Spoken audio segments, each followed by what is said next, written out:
Hello ವಿದ್ಯಾರ್ಥಿ ಮಿತ್ರರೇ, ಈ ವಿಡಿಯೋದಲ್ಲಿ ನಾವು ಪ್ರಮಾಣದ ಮೂಲಭೂತ ಪ್ರಮೇಯ ಈ ಗುಣಧರ್ಮವನ್ನು ಅಭ್ಯಾಸ ಮಾಡೋರಿದ್ದೇವೆ. ಪ್ರಮಾಣದ ಮೂಲಭೂತ ಪ್ರಮೇಯ ಆದನ್ನು ನೋಡ್ರಿ. ಒಂದು ರೇಖೆ ತ್ರಿಕೋನದ ಒಂದು ಭುಜಕ್ಕೆ ಸಮಾಂತರ ವಿದ್ದು ಉಳಿದ ಎರಡು ಭುಜಗಳಿಗೆ ಎರಡು ಭಿನ್ನ ಬಿಂದುವಿನಲ್ಲಿ ಛೇದಿಸಿದ್ದರೆ ಆ ರೇಖೆ ಭುಜಗಳನ್ನು ಒಂದೇ ಪ್ರಮಾಣದಲ್ಲಿ ವಿಭಜಿಸುತ್ತದೆ. ಇದು ಪ್ರಮಾಣದ ಮೂಲಭೂತ ಪ್ರಮೇಯ. ಈ ಗುಣಧರ್ಮ ಸಿದ್ಧ ಮಾಡಬೇಕಂದ್ರೆ ಮೊದಲು ನಾವು ಈ ಗುಣಧರ್ಮದಲ್ಲಿ ಇರುವಂಥ ಪಕ್ಷ ತಿಳ್ಕೊಳ್ಳೋ ಅವಶ್ಯಕತೆ ಇರ್ತದೆ. ಆ ಪಕ್ಷ ತಿಳಿದ ಮೇಲೆ ಆ ಪಕ್ಷಕ್ಕೆ ಅನುಸಾರವಾಗಿ ನಮ್ಗೆ ಆಕೃತಿ ತೆಗಿಬೇಕಾಗ್ತದೆ. ಇಲ್ಲಿಂದ ಇಲ್ಲಿಯವರೆಗೆ ಇದು ವಾಕ್ಯ ಪಕ್ಷ ಆಗುತ್ತದೆ. ಇದ್ರ ಮೇಲಿಂದ ನಮ್ಗೆ ಆಕೃತಿ ತೆಗೆಯೋದಿದೆ. ಆಕೃತಿ ಯಾವ ರೀತಿ ಬರ್ತದೆ ನೋಡ್ರಿ, ಆ ಬಗ್ಗೆ ವಿಚಾರ ಮಾಡ್ರಿ. ಒಂದು ರೇಖೆ ತ್ರಿಕೋನ ಅಂದರೆ ಇಲ್ಲೊಂದು ತ್ರಿಕೋನ, ಒಂದು ರೇಖೆ ತ್ರಿಕೋನದ ಒಂದು ಭುಜಕ್ಕೆ ಏನದ ಸಮಾಂತರ. ಅದರ ಸಲುವಾಗಿ ಇದರ ಆಕೃತಿ ತೆಗಿಬೇಕಂದ್ರೆ ಒಂದು ತ್ರಿಕೋನ ತೆಗೀರಿ. ಈ ತ್ರಿಕೋನದ ಒಂದು ಭುಜಕ್ಕೆ, ಇದಕ್ಕೆ ತ್ರಿಕೋನದ ಜರ ಎ ಬಿ ಸಿ ಹೆಸರನ್ನು ಜರ ನಾ ಕೊಟ್ಟ. ಈ ಒಂದು ಭುಜ ಅಂದ್ರೆ ನಾ ಬಿ ಸಿ ಕನ್ಸಿಡರ್ ಜರ್ ಮಾಡಿದ. ಈ ಬಿ ಸಿ ಭುಜಕ್ಕೆ ಸಮಾಂತರ ಇರುವ ಒಂದು ರೇಖೆ ತೆಗೀರಿ. ಬಿ ಸಿ ಭುಜಕ್ಕೆ ಸಮಾಂತರ ಇರುವ ರೇಖೆ ಅದು ಇಲ್ಲಿ ಕೂಡ ತೆಗಿಬಹುದು. ಈ ಎ ಬಿಂದುವಿನಿಂದ ಹಾಯ್ದು ಹೋಗುವ ರೇಖೆ ಇದು ಬಿ ಸಿ ಭುಜಕ್ಕೆ ಸಮಾಂತರವಿದೆ. ಈ ರೇಖೆ ಕೂಡ ಬಿ ಸಿ ಭುಜಕ್ಕೆ ಸಮಾಂತರವಿದೆ. ಇವುಗಳಿಗಾದರೆ ಹೆಸರು ಕೊಡ್ತಾನೆ ಎಂ ಎನ್ ಎಲ್. ಓಕೆ, ಈ ರೇಖೆ ಕೂಡ ಬಿ ಸಿ ಭುಜಕ್ಕೆ ಸಮಾಂತರದ ಎಕ್ಸ್. ಈ ಭುಜ ಕೂಡ ಈ ರೇಖೆ ಕೂಡ ಈ ಬಿ ಸಿ ಭುಜಕ್ಕೆ ಸಮಾಂತರ. ಲಕ್ಷದತ್ತೋರಿ ಒಂದನೇ ಸೆಂಟೆನ್ಸ್ ಮೇಲೆ ಒಂದು ರೇಖೆ ತ್ರಿಕೋನದ ಒಂದು ಭುಜಕ್ಕೆ ಸಮಾಂತರವಿದೆ. ಮುಂದಿನ ಸೆಂಟೆನ್ಸ್ ಓದ್ರಿ, ಅದ್ರ ಮೇಲೆ ನಿಮ್ಮ ಲಕ್ಷದ ಬರ್ತದೆ ಯಾವ ಪ್ರಕಾರ ರೇಷೆಯಲ್ಲಿ ತೆಗೆಯುವ ಅವಶ್ಯಕತೆ ಅದ. ಆ ರೇಷೆ ಹೆಂಗೆ ನೋಡ್ರಿ, ಸಮಾಂತರವಿದ್ದು ಉಳಿದ ಎರಡು ಭುಜಗಳನ್ನು, ಆ ತ್ರಿಕೋನದ ಉಳಿದ ಎರಡು ಭುಜಗಳನ್ನು ಎರಡು ಭಿನ್ನ ಬಿಂದುಗಳಲ್ಲಿ ಛೇದಿಸುತ್ತದೆ. ಈ ರೇಖೆ ವಿಚಾರ ಮಾಡಿದ್ರೆ ಇದು ಬಿ ಸಿ ಭುಜಕ್ಕೆ ಸಮಾಂತರದ, ಅದರ ತ್ರಿಕೋನದ ಉಳಿದ ಎರಡು ಭುಜಗಳಿಗೆ ಛೇದಿಸಂಗಿಲ್ಲ. ಅಂದ್ರೆ ಈ ಪ್ರಕಾರ ರೇಷೆ ತೆಗೆಯೋದಿಲ್ಲ ನಮಗೆ. ಇದು ಕೂಡ ಕೇವಲ ಎ ಬಿಂದುದಂತ ಹಾಯ್ದು ಇದು ಇಲ್ಲ. ಈ ಎಕ್ಸ್ ರೇಷೆ ಕೂಡ ಬಿ ಸಿಗೆ ಸಮಾಂತರ ಅದರ ತ್ರಿಕೋನದ ಭುಜಗಳಿಗೆ ಛೇದಿಸಂಗಿಲ್ಲ. ಈ ಪ್ರಕಾರ ರೇಷೆ ನಮಗೆ ತೆಗೆಯೋದಿಲ್ಲ. ಅಂದ್ರೆ ಆ ತ್ರಿಕೋನದ ಎರಡು ಭುಜಗಳಿಗೆ ಎರಡು ಭಿನ್ನ ಬಿಂದುಗಳಲ್ಲಿ ಛೇದಿಸುವಂಥ ರೇಖೆ ಅಂದ್ರೆ ಅದು ಎಲ್ ಪ್ರಕಾರದ ರೇಖೆ ಆಗಿರಬಹುದು, ಅಥವಾ ಇದು ವಾಯ್. ಈ ವಾಯ್ ರೇಖೆ ಕೂಡ ತ್ರಿಕೋನದ ಎರಡು ಭುಜಗಳಿಗೆ ಎರಡು ಭಿನ್ನ ಬಿಂದುಗಳ ಛೇದಿಸ್ತದೆ. ಅಂದ್ರೆ ನಮಗೇನು ಆಕೃತಿ ತೆಗೆಯೋದು, ಇದು ಗುಣಧರ್ಮ ಸಿದ್ಧ ಮಾಡೋ ಸಲುವಾಗಿ ಅಲ್ಲಿ ಒಂದು ತ್ರಿಕೋನ ತೆಗೀರಿ ಮತ್ತು ಎಲ್ ಅಥವಾ ಈ ವಾಯ್ ಪ್ರಕಾರದ ರೇಖೆಗಳು ನಮ್ಗೆ ತೆಗೆಯೋದು. ಓಕೆ, ಈಗ ನಾ ಆಕೃತಿ ತೆಗಿ ಅಂದ್ರೆ ನೀವು ಪ್ರಮೇಯ ಸಿದ್ಧ ಮಾಡೋ ಸಲುವಾಗಿ ಏನು ಆಕೃತಿ ತೆಗೆದಿರ್ತದೆ, ಆಕೃತಿ ಸಂದರ್ಭದಾಗ ವ್ಯವಸ್ಥಿತ ವಿಚಾರ ಮಾಡೋ ಅವಶ್ಯಕತೆ ಅದ. ಓಕೆ, ಮೊದಲು ಆಕೃತಿ.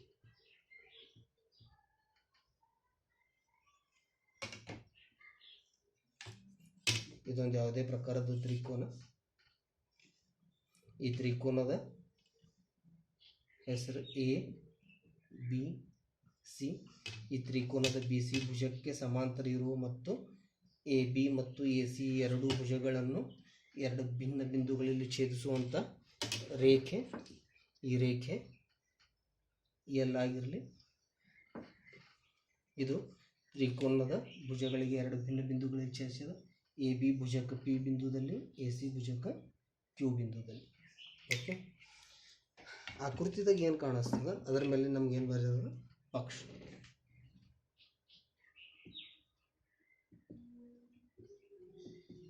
ಆಕೃತಿದಾಗ ಏನಂದ್ ನೋಡ್ರಿ, ತ್ರಿಕೋನ ಎ ಬಿ ಸಿಯಲ್ಲಿ ರೇಖೆ ಎಲ್ ಇದು ರೇಖೆ ಬಿ ಸಿ ಇದಕ್ಕೆ ಸಮಾಂತರವಿದೆ. ಓಕೆ, ತ್ರಿಕೋನ ಎ ಬಿ ಸಿಯಲ್ಲಿ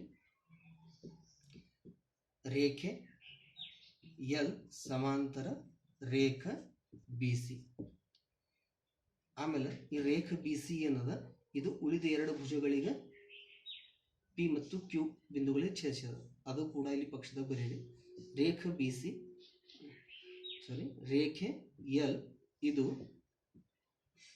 ರೇಖೆ ಎ ಬಿ ಮತ್ತು ರೇಖೆ ಎ ಸಿ ಇವುಗಳನ್ನು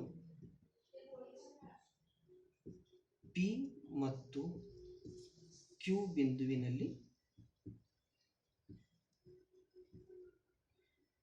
ಅನುಕ್ರಮವಾಗಿ, ಇನ್ನೊಂದು ಶಬ್ದ ತೋರಿ, ಇವುಗಳನ್ನು ಅನುಕ್ರಮವಾಗಿ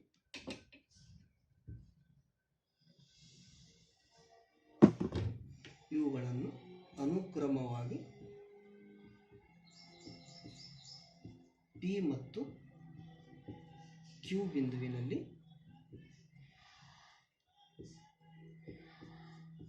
ಛೇದಿಸಿದೆ. ಇದು ಪಕ್ಷ. ನೆಕ್ಸ್ಟ್ ಸಾಧ್ಯ ಏನು ಸಿದ್ಧ ಮಾಡೋದು ನೋಡ್ರಿ. ಹಾಗಾದರೆ ಈ ರೇಖೆ ಈ ಎರಡೂ ಭುಜಗಳನ್ನು ಒಂದೇ ಪ್ರಮಾಣದಲ್ಲಿ ವಿಭಜಿಸುತ್ತದೆ. ಅಂದ್ರೆ ಈ ರೇಖೆ ಆಲ್ರೆಡಿ ಎ ಬಿ ಭುಜದ ಎರಡು ಭಾಗದಾಗ ವಿಭಜನೆ ಮಾಡ್ಯದ, ಎ ಸಿ ಭುಜದ ಕೂಡ ಎರಡು ಭಾಗದಾಗ ವಿಭಜನೆ ಮಾಡ್ಯದ. ಇವು ಪ್ರಮಾಣದಾಗ ಇರ್ತವೆ. ಅಂದ್ರೆ ಎ ಪಿ ಛೇದ ಎ ಬಿ, ಎ ಪಿ ಛೇದ ಪಿ ಬಿ ತೋರಿ ಈ ಗುಣೋತ್ತರ ಎ ಕ್ಯೂ ಛೇದ ಕ್ಯೂ ಸಿ ಈ ಗುಣೋತ್ತರಕ್ಕೆ ಸಮಾನ ಇರುತ್ತದೆ ಎಂದು ಸಿದ್ಧ ಮಾಡಬೇಕಾಗಿದೆ.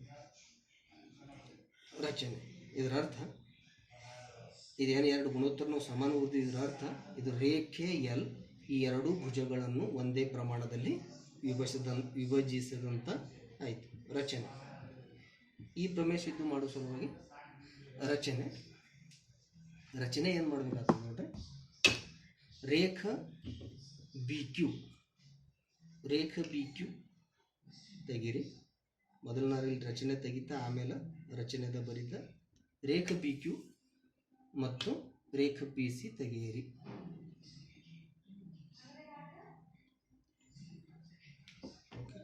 ರಚನೆ ರೇಖೆ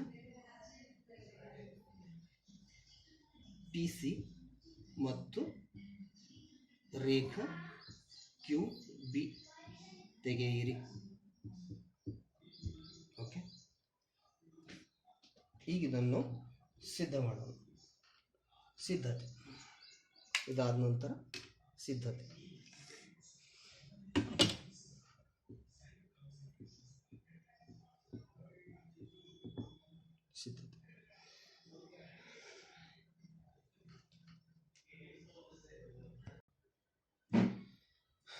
ಆಕೃತಿ ಜರ ನೀವು ಸರಿಯಾಗಿ ನಿರೀಕ್ಷಣೆ ಮಾಡಿದ್ರಿ ಅಂದ್ರೆ ಇಲ್ಲಿ ಲಕ್ಷದಾಗ ಏನು ಬರ್ತದೆ ನೋಡ್ರಿ. ಜರ ನೀವು ತ್ರಿಕೋಣ ಎ ಪಿ ಕ್ಯೂ ಮತ್ತು ತ್ರಿಕೋಣ ಪಿ ಬಿ ಕ್ಯೂ ಈ ಎರಡೂ ತ್ರಿಕೋನಗಳ ಕ್ಷೇತ್ರಫಲಗಳ ಗುಣೋತ್ತರ ಜರ ನಾವು ತೊಗೊಂಡು ಅಂದ್ರೆ ನಮ್ಗೆ ಎ ಪಿ ಛೇದ ಪಿ ಬಿ ಸಿಗ್ತದೆ.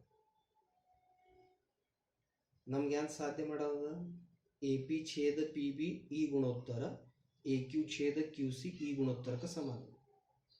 ಈ ಎ ಪಿ ಛೇದ ಪಿ ಬಿ ಈ ಗುಣೋತ್ತರ ನಮ್ಗೆ ಹೆಂಗೆ ಸಿಗ್ತದೆ ನೋಡ್ರಿ. ಆಕೃತಿ ಮೇಲಿಂದು ಈ ಎರಡೂ ತ್ರಿಕೋನಗಳ ಕ್ಷೇತ್ರಫಲಗಳು ಗುಣೋತ್ತರ ಯಾವ್ಯಾವ ತ್ರಿಕೋನ? ತ್ರಿಕೋನ ಎ ಪಿ ಕ್ಯೂ, ಇದು ಪೂರ್ಣ ತ್ರಿಕೋನ ಎ ಪಿ ಕ್ಯೂ, ಆಮೇಲೆ ಪಿ ಬಿ ಕ್ಯೂ ಈ ಎರಡೂ ತ್ರಿಕೋನಗಳ ಕ್ಷೇತ್ರಫಲಗಳ ಗುಣೋತ್ತರ ತೊಗೊಂಡ್ರಿ ಅಂದ್ರೆ ಆ ಕ್ಷೇತ್ರಫಲಗಳ ಗುಣೋತ್ತರ ಎ ಪಿ ಛೇದ ಪಿ ಬಿಗೆ ಸಮಾನ ಇರ್ತದೆ.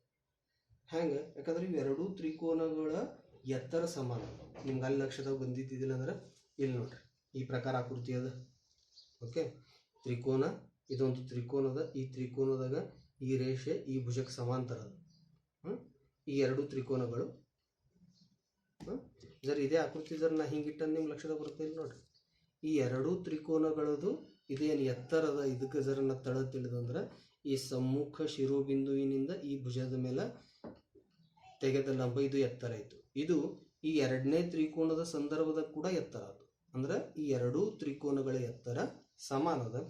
ಆದ್ದರಿಂದ ಇವುಗಳ ಕ್ಷೇತ್ರಫಲಗಳ ಗುಣೋತ್ತರ ಸಂಗತ ಭುಜಗಳ ಪ್ರಮಾಣದಲ್ಲಿರುತ್ತದೆ. ಈ ಗುಣಧರ್ಮ ನಾವು ಮೊದಲಿನ ವಿಡಿಯೋದಾಗ ಅಭ್ಯಾಸ ಮಾಡಿದ್ವಿ. ಅದರದೇ ಉಪಯೋಜನೆ ಇಲ್ಲಿ ನಾವು ಮಾಡೋದು. ನಮಗೆ ಎ ಪಿ ಛೇದ ಪಿ ಬಿ ಗುಣೋತ್ತರ ದೊರೆಯುವ ಸಲುವಾಗಿ ಇದು ಎ ಪಿ ಛೇದ ಪಿ ಬಿ ಈ ಗುಣೋತ್ತರ ಎದಕ್ಕೆ ಸಮಾನ ಅಂತ ನೋಡ್ರಿ. ಆಕೃತಿದಾಗ ಜರ ನಿರೀಕ್ಷಣೆ ಮಾಡಿದ್ರಿ ಅಂದ್ರೆ ತ್ರಿಕೋನ ಎ ಪಿ ಕ್ಯೂದ ಕ್ಷೇತ್ರಫಲ ಛೇದ ತ್ರಿಕೋನ ಪಿ ಕ್ಯೂ ಬಿದ ಕ್ಷೇತ್ರಫಲ. ಈ ಎರಡೂ ತ್ರಿಕೋನಗಳ ಕ್ಷೇತ್ರಫಲಗಳ ಗುಣೋತ್ತರ ಬರೋಬರ್ ಎ ಪಿ ಛೇದ ಪಿ ಬಿ. ಇದರ ಕಾರಣ ಇವು ಎರಡು ಸಮಾನ ಎತ್ತರದ ತ್ರಿಕೋನಗಳು. ಸಮಾನ ಎತ್ತರದ ತ್ರಿಕೋನಗಳು ಆದ್ದರಿಂದ ಅವುಗಳ ಕ್ಷೇತ್ರಫಲಗಳ ಗುಣೋತ್ತರ ಸಂಗತ ತಳದ ಗುಣೋತ್ತರಕ್ಕೆ ಸಮಾನ ಇರುತ್ತದೆ. ಓಕೆ, ಇದೇ ಪ್ರಕಾರ ಜರ ನೀವು ಈ ಎರಡು ತ್ರಿಕೋನಗಳು ಜರ ಅಬ್ಸರ್ವ್ ಮಾಡಿದ್ರಿ. ಒಂದನೇದು ಎ ಪಿ ಕ್ಯೂ ತ್ರಿಕೋನ, ಆಮೇಲೆ ಇನ್ನೊಂದು ತ್ರಿಕೋನ ಪಿ ಕ್ಯೂ ಸಿ. ಈ ಎರಡು ತ್ರಿಕೋನಗಳ ಸಂದರ್ಭ ನೋಡ್ರಿ, ಅದು ಆಕೃತಿ ಅಲ್ಲಿ ಜರ ಲಕ್ಷದ ಬಂದಿದ್ದಿಲ್ಲ ಅಂದ್ರೆ ಇಲ್ಲಿ ಕಟ್ ಮಾಡೋ ತ್ರಿಕೋನದ ಇಲ್ಲಿ ಲಕ್ಷದ ಬರ್ತದೆ ನೋಡ್ರಿ. ಇದು ಎ ಪಿ ಕ್ಯೂ ತ್ರಿಕೋನದ ಮೇಲಿಂದು, ಆಮೇಲೆ ಇದು ಇಲ್ಲಿ ಪಿ ಕ್ಯೂ ಸಿ, ಇದು ಇನ್ನೊಂದು ತ್ರಿಕೋನ. ಈ ಎರಡೂ ತ್ರಿಕೋನಗಳದು ಜರ ನಾನು ನೋಡ್ರಿ, ಆದರೆ ಈ ತ್ರಿಕೋನ ಈ ಆಕೃತಿ ಹಿಂಗಿಟ್ಟು ತೋರಿಸ್ತಾ. ಈಗ ಇವು ಎರಡು ತ್ರಿಕೋನಗಳ ಸಂದರ್ಭದಲ್ಲಿ ನೀವು ವಿಚಾರ ಮಾಡಿದ್ರಿ ಇವುಗಳದ್ದು ಎತ್ತರ ಏನಾಗ್ತದ ಸಮಾನ ಆಗ್ತದೆ. ಯಾಕಂದ್ರೆ ಇದು ಶಿರೋಬಿಂದು ಎರಡು ಸಟ್ಟ ಕಾಮನ್ ಅದ. ಈ ಬಿಂದುವಿನ ಮ್ಯಾಗಿಂದು ಜರ ನೀವು ಇದು ಲಂಬ ಹಾಕಿದ್ರಿ, ಇದು ಲಂಬ ಅಂದರೆ ಎತ್ತರ.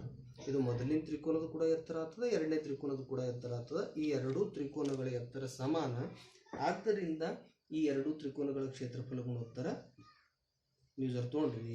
ತ್ರಿಕೋನ ಎ ಪಿ ಕ್ಯೂ ಕ್ಷೇತ್ರಫಲ ಛೇದ ತ್ರಿಕೋನ ಪಿ ಕ್ಯೂ ಸಿ ದ ಕ್ಷೇತ್ರಫಲ. ಈ ಎರಡು ತ್ರಿಕೋನಗಳ ಕ್ಷೇತ್ರಫಲಗಳ ಗುಣೋತ್ತರ ಬರುವ ಎ ಕ್ಯೂ ಛೇದ ಕ್ಯೂ ಸಿ. ಇದು ರೀಸನ್. ಇದರ ಕಾರಣ ಕೂಡ ಈ ಎರಡೂ ತ್ರಿಕೋನಗಳು ಸಮಾನ ಎತ್ತರದ ತ್ರಿಕೋನಗಳು.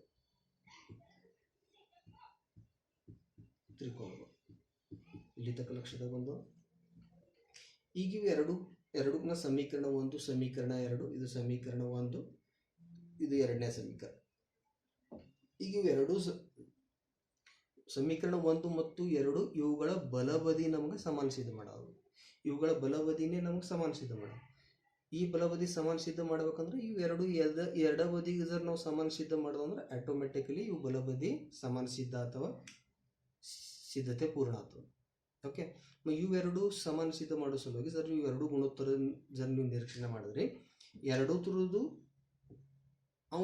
ಅಂಶದಾಗ ತ್ರಿಕೋನ ಎ ಪಿ ಕ್ಯೂ ತ್ರಿಕೋನ ಎ ಪಿ ಕ್ಯೂನೇ ಅದು. ಈಗ ಛೇದ ಭಿನ್ನ ಭಿನ್ನ. ಇಲ್ಲಿ ತ್ರಿಕೋನ ಪಿ ಕ್ಯೂ ಬಿದ ಕ್ಷೇತ್ರಫಲದ, ಇಲ್ಲಿ ತ್ರಿಕೋನ ಪಿ ಕ್ಯೂ ಸಿ ದ ಕ್ಷೇತ್ರಫಲದ. ಈ ಎರಡೂ ಗುಣೋತ್ತರ ಜರ ನಮಗೆ ಸಮಾನ ಸಿದ್ಧ ಮಾಡ್ಬೇಕಂದ್ರೆ ಅವುಗಳ ಛೇದ ಕೂಡ ಈ ಛೇದದ ಏನು ತ್ರಿಕೋನವ ಈ ತ್ರಿಕೋನದ ಕ್ಷೇತ್ರಫಲ ಸಮಾನ ಇರ್ತಾವ ಸಿದ್ಧ ಮಾಡ್ಬೇಕಾಗ್ತವೆ. ಯಾವ್ಯಾವ ನೋಡ್ರಿ, ತ್ರಿಕೋನ ಪಿ ಕ್ಯೂ ಬಿ ಮತ್ತು ತ್ರಿಕೋನ ಪಿ ಕ್ಯೂ ಸಿ. ಇಲ್ಲ ತ್ರಿಕೋನ ಪಿ ಕ್ಯೂ ಬಿ, ತ್ರಿಕೋನ ಪಿ ಕ್ಯೂ ಬಿ ಈ ತ್ರಿಕೋನ, ಆಮೇಲೆ ತ್ರಿಕೋನ ಪಿ ಕ್ಯೂ ಸಿ ಈ ತ್ರಿಕೋನ. ಈ ಎರಡೂ ತ್ರಿಕೋನ ಕ್ಷೇತ್ರಫಲ ನಮಗೆ ಸಮಾನ ಸಿದ್ಧ ಮಾಡೋ ಅವಶ್ಯಕತೆ ಅದ. ಈಗ ಸರ್ ನೀವು ಆಕೃತಿ ನಿರೀಕ್ಷಣೆ ಮಾಡಿದ್ರೆ ಇದು ಎಲ್ಲ ರೇಷೆ ಬಿ ಸಿ ಭುಜಕ ಸಮಾಂತರದ ಪಕ್ಷದ ಕೊಟ್ಟ ನಮ್ಗೆ ಉದಾಹರಣೆದಾಗ ಅಂದ್ರೆ ಪ್ರಮೇಯದಾಗೆ ಅದು ಕೊಟ್ಟರ, ಅದು ಇಲ್ಲಿ ಬರೆದಿದ್ದೀವಿ ಕೂಡ. ಎರಡು ಸಮಾಂತರ ರೇಷೆಗಳ ನಡುವಿನ ಇವು ತ್ರಿಕೋನಗಳವ. ಇಲ್ಲಿ ಸರ್ ನಾವು ಪಿ ಕ್ಯೂ ತಳ ಅಂತ ಹೇಳಿ ಆಯ್ಕೆ ಮಾಡಿದ್ರೆ ಇವೆರಡು ಥರದ್ದು ಎತ್ತರ ಸಮಾನ ಆಯಿತು. ತಳ ಸಮಾನ, ಎತ್ತರ ಸಮಾನ ಆದ ಕಾರಣ ಇವೆರಡು ತ್ರಿಕೋನಗಳ ಕ್ಷೇತ್ರಫಲ ಸಮಾನ. ಲಕ್ಷದ ಬರ್ತದೆ ಇಲ್ಲಿ ನೋಡ್ರಿ. ತ್ರಿಕೋನ ಪಿ ಕ್ಯೂ ಬಿ ದ ಕ್ಷೇತ್ರಫಲ ಬರೋಬರ್ ತ್ರಿಕೋನ ಪಿ ಕ್ಯೂ ಸಿ ದ ಕ್ಷೇತ್ರಫಲ. ಇದು ಸಮಾನ ಅದ. ಇದ್ರ ಕಾರಣ ಏನದ, ಇದ್ರ ಕಾರಣ ಇಲ್ಲಿ ಬರುತ್ತೆ ಸಮಾನ ತಳ ಮತ್ತು ಎತ್ತರ ಇರುವ ತ್ರಿಕೋನಗಳು. ಇದು ರೀಸನ್. ನೀವು ರೀಸನ್ ಬರಳಾಗ ಇಲ್ಲಿ ಒಂದೇ 2-3 ಸಾಲಾಗಿ ಇಲ್ಲಿ ಸ್ಪೇಸ್ ಕಡಿಮೆ ಅದ, ನಿಮ್ಮ ಕಡೆ ಸ್ಪೇಸ್ ಇರ್ತದೆ ಒಯ್ದಾಗ ವ್ಯವಸ್ಥಿತ ನೀವು ಬರೀಬಹುದು. ಓಕೆ, ಇದು ಸಮೀಕರಣ 3. ಈಗ ಈ ಸಮೀಕರಣ 1, 2 ಮತ್ತು 3ರ ಮೇಲಿಂದ ನಾವು ಇವೇನು ಎಡಬದಿಗಳವ ಸಮೀಕರಣ 1 ಮತ್ತು 2ರದು ಅವು ಸಮಾನತೆ ಸಿದ್ಧ ಮಾಡಬಹುದು. ಬರೋಣ. ಸಮೀಕರಣ 1, 2 ಮತ್ತು 3ರ ಮೇಲಿಂದ ತ್ರಿಕೋನ ಎ ಪಿ ಕ್ಯೂ ಕ್ಷೇತ್ರಫಲ ಛೇದ ತ್ರಿಕೋನ ಪಿ ಕ್ಯೂ ಬಿ ಕ್ಷೇತ್ರಫಲ ಇದು ಇದಕ್ಕೆ ಸಮಾನ ಆಯಿತು. ತ್ರಿಕೋನ ಎ ಪಿ ಕ್ಯೂದ ಕ್ಷೇತ್ರಫಲ ಅಂಶರ ಸಮಾನ ಇತ್ತು ತ್ರಿಕೋನ ಪಿ ಕ್ಯೂ ಸಿದ ಕ್ಷೇತ್ರಫಲ. ಇವರೆರಡು ಒಂದೇ ಪ್ರಕಾರದ ಒಂದೇ ತ್ರಿಕೋನ ಎರಡು ಅವುಗಳ ಕ್ಷೇತ್ರಫಲ ಸಮಾನ ಇರ್ತದೆ. ಇವೆರಡು ಕ್ಷೇತ್ರಫಲ ಸಮಾನ ಅಂತೇಳಿ ನಾವು ಸಮೀಕರಣ 3ದಾಗ ಸಿದ್ಧ ಮಾಡಿದ್ವಿ. ಅದಕ್ಕೆ ತಿಳಿ ಎರಡು ಗುಣೋತ್ತರ ಸಮಾನ ಅದು. ಆದ್ದರಿಂದ ಆದ್ರೆ ಇದೇನು ಮೊದಲಿನ ಗುಣೋತ್ತರದ ಎಡಬದಿದೊಂದು ಗುಣೋತ್ತರದ, ಈ ಎಡಬದಿದೊಂದು ಗುಣೋತ್ತರ ಅಂದರೆ ಎ ಪಿ ಛೇದ ಪಿ ಬಿ. ಸಮೀಕರಣ 1 ಮೇಲಿದ್ದು ಈ ಗುಣೋತ್ತರ ಬೆಲೆ ಎ ಪಿ ಛೇದ ಪಿ ಬಿ ಅದು. ಸಮೀಕರಣ 2ರ ಮೇಲಿಂದ ಇದು ಎರಡನೇ ಗುಣೋತ್ತರದ ಬೆಲೆ ಎ ಕ್ಯೂ ಛೇದ ಕ್ಯೂ ಸಿ ಅದು. ಇದೇ ತಮ್ಗೆ ಏನು ಮಾಡೋದು, ಇದೇ ನಮ್ಗೆ ಸಿದ್ಧ ಮಾಡಿ ತೋರಿಸೋದು. ಓಕೆ, ಈ ಪ್ರಕಾರ ಈ ಪ್ರಮಾಣದ ಮೂಲಭೂತ ಪ್ರಮೇಯದ ಸಿದ್ಧತೆ ನಾವು ಬರಿಬಹುದು. ಲಕ್ಷದ ಬಂದದ, ಲಕ್ಷದ ಬಂದಿದ್ದಲ್ಲಿ ವಿಡಿಯೋ ಮತ್ತೊಮ್ಮೆ ನೋಡ್ರಿ ವ್ಯವಸ್ಥಿತ. ಮತ್ತು ಈ ಪ್ರಮೇಯ ನೀವು ಒಯ್ದಬ್ಬಿ ಬರೆಯೋದದ. ಓಕೆ, ವಿದ್ಯಾರ್ಥಿ ಮಿತ್ರರೇ, ಇಲ್ಲೊಂದು ನಾನು ನಿಮ್ಗೆ ಹೋಮ್ವರ್ಕ್ ಕೊಟ್ಟಿದ್ದೆ. ಈ ಹೋಮ್ವರ್ಕ್ ಈ ತ್ರಿಕೋನದಾಗ ಏನದು ನೋಡ್ರಿ, ಬರೆದಿಲ್ಲ ಬಣ್ಣ ಲಕ್ಷ ಕೊಡ್ರಿ ಏನು ಹೇಳಕತ್ತದ. ಇಲ್ಲೊಂದು ತ್ರಿಕೋನ ಎ ಬಿ ಸಿ ಅದ. ಇದು ರೇಖೆ ಎಲ್ ಈ ಎ ಬಿ ಭುಜಕ್ಕೆ ಸಮಾಂತರ. ಓಕೆ, ಈ ಪ್ರಶ್ನದಾಗ ಈ ರೇಖೆ ಎಲ್ಲ ಎ ಬಿ ಭುಜಕ್ಕೆ ಸಮಾಂತರದ ಮತ್ತು ಈ ರೇಖೆ ಎಲ್ಲ ಈ ತ್ರಿಕೋನ ಎ ಬಿ ಸಿದ ಇವೆರಡು ಉಳಿದ ಭುಜಗಳಿಗೆ ಪಿ ಮತ್ತು ಕ್ಯೂ ಎರಡು ಭಿನ್ನ ಬಿಂದುಗಳಲ್ಲಿ ಛೇದಿಸಿದೆ. ಸಿದ್ಧ ಏನು ಮಾಡೋದ ಕಿ ಇದು ರೇಖೆ ಎಲ್ಲ ಈ ಭುಜಗಳನ್ನು ಒಂದೇ ಪ್ರಮಾಣದಲ್ಲಿ ವಿಭಜಿಸುತ್ತದೆ. ಅಂದ್ರೆ ಪ್ರಮಾಣದ ಮೂಲಭೂತ ಪ್ರಮೇಯನೇ ನಿಮಗಿಲ್ಲಿ ಸಿದ್ಧ ಮಾಡಿ ತೋರಿಸೋದು. ಆಕೃತಿ ಈ ಪ್ರಕಾರ ತೆಗೆದ. ಇದರ ಸಲುವಾಗಿ ನೀವು ಪಕ್ಷ ಬರೀಬೇಕು, ಸಾಧ್ಯ ಬರೀಬೇಕು. ಈ ಆಕೃತಿ ಸಲುವಾಗಿ ರಚನೆ, ಆಮೇಲೆ ಸಿದ್ಧತೆ, ಇವುಗಳನ್ನು ಈ ಆಕೃತಿ ಸಲುವಾಗಿ ನೀವು ಬರೆದು ಪೂರ್ಣ ಮಾಡಿರಿ. ಇದೇ ಹೋಮ್ವರ್ಕ್. ಈಗ ನಾವು ಪ್ರಮಾಣದ ಮೂಲಭೂತ ಪ್ರಮೇಯದ ವ್ಯತ್ಯಾಸ ಅದರ ಬಗ್ಗೆ ಚರ್ಚೆ ಮಾಡೋಣ. ಪ್ರಮಾಣದ ಮೂಲಭೂತ ಪ್ರಮೇಯದ ವ್ಯತ್ಯಾಸ ಏನಂತ ನೋಡ್ರಿ. ಒಂದು ರೇಖೆ ತ್ರಿಕೋನದ ಎರಡು ಭುಜಗಳನ್ನು ಪ್ರಮಾಣದಲ್ಲಿ ವಿಭಜಿಸುತ್ತದೆ. ಈಗ ಇದೊಂದು ತ್ರಿಕೋನದ ಇದೊಂದು ರೇಖೆ. ಈ ರೇಖೆ ಯಾವ್ದು ಹೆಸರು ಕೊಡ್ರಿ, ಎಕ್ಸ್. ತ್ರಿಕೋನಕ್ಕೆ ಹೆಸರು ಕೂಡ ಪಿ ಕ್ಯೂ ಆರ್. ರೇಖೆ ಎಕ್ಸ್ ಇದು ತ್ರಿಕೋನ ಪಿ ಕ್ಯೂ ಆರದ ಎರಡು ಭುಜಗಳನ್ನು ಒಂದೇ ಪ್ರಮಾಣದಲ್ಲಿ ವಿಭಜಿಸುತ್ತಿದ್ದಾರೆ. ಈ ರೇಖೆ ಪಿ ಮೂರನೇ ಭುಜಕ್ಕೆ, ಇಲ್ಲಿ ಮೂರನೇ ಭುಜ ಆರ್ ಕ್ಯೂ ಆಗ್ತದೆ, ಈ ಮೂರನೇ ಭುಜಕ್ಕೆ ಸಮಾಂತರ ಇರುತ್ತದೆ. ಇದು ಪ್ರಮಾಣದ ಮೂಲಭೂತ ಪ್ರಮೇಯದ ವ್ಯತ್ಯಾಸ. ಲಕ್ಷದ ಬಂದದ ಅಂದ್ರೆ ಇಲ್ಲಿ ಈ ಉದಾಹರಣೆ ಕೊಟ್ಟರೆ ಈ ರೇಖೆ ತ್ರಿಕೋನದ ಎರಡು ಭುಜಗಳ ಪ್ರಮಾಣದಲ್ಲಿ ಒಂದೇ ಪ್ರಮಾಣದಲ್ಲಿ ವಿಭಜಿಸುತ್ತದೆ. ಇದರ ಅರ್ಥ ಎರಡು ಬಿಂದುಗಳಿಗೆ ಹೆಸರು ಕೊಟ್ಟರೆ ಎ ಬಿ. ಅಂದ್ರೆ ಇಲ್ಲಿ ಪಿ ಎ ಛೇದ ಎ ಆರ್ ಬರೋಬರ್ ಪಿ ಬಿ ಛೇದ ಬಿ ಕ್ಯೂ. ಇವೆರಡೂ ಗುಣೋತ್ತರ ಸಮಾನ ಇವೆ ಅಂತ ಹೇಳಿಕೊಟ್ರೆ, ಇವೆರಡೂ ಗುಣೋತ್ತರ ಜರ ಸಮಾನ ಇದ್ರೆ ರೇಖೆ ಎಕ್ಸ್ ಇದು ರೇಖ ಕ್ಯೂ ಆರ್ಕ ಸಮಾಂತರ ಇರುತ್ತದೆ. ಇದು ಪ್ರಮಾಣದ ಮೂಲಭೂತ ಪ್ರಮೇಯದ ವ್ಯತ್ಯಾಸ. ಇದರ ಸಿದ್ಧತೆ ಸಂದರ್ಭದಲ್ಲಿ ನಾವಿಲ್ಲಿ ಚರ್ಚೆ ಮಾಡೋರಿಲ್ಲ.